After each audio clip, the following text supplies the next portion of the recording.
தமிழ்நாட்டில் போதைப் பொருள் உற்பத்தி செய்யப்படுவதில்லை, மாறாக குஜராத் உள்ளிட்ட மாநிலங்களில் இருந்துதான் பல்லாயிரம் கோடி ரூபாய் மதிப்பிலான போதைப் பொருட்கள் தமிழ்நாட்டிற்குள் நுழைகின்றன என்று குற்றம் சாட்டியுள்ள காங்கிரஸ் தலைவர் செல்வ பெருந்தகை, தமிழ்நாட்டை சீரழிக்க வேண்டும் என்கின்ற நோக்கில் போதைப் பொருள் புழக்கம் தூண்டப்படுகிறதா என்று வினா எழுப்பியுள்ளார்.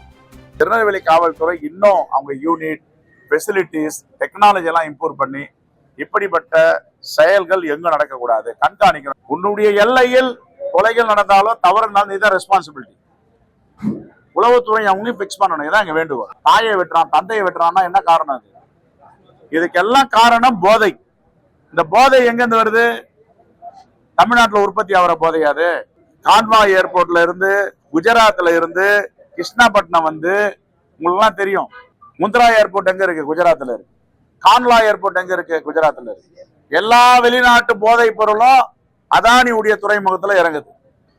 இப்படியெல்லாம் தமிழ்நாடு ஒரு அமைதியான மாநிலம் என்று ஒன்றிய அரசால் சான்றிதழ் வழங்கப்படுகிறது. பெண்கள் தமிழ்நாட்டில் மட்டும்தான் அமைதியாக வாழ முடியும் என்று பாஜக அரசு சொல்லுகிறது. ஆனால் இப்படிப்பட்ட ஒரு சில சமூக விரோதிகள் இப்படிப்பட்ட செயலில் திட்டமிட்டு ஈடுபடுவதால் இந்த தமிழ்நாட்டிற்கே ஒரு மிகப்பெரிய சங்கடத்தை ஏற்படுத்துகிறார்கள்.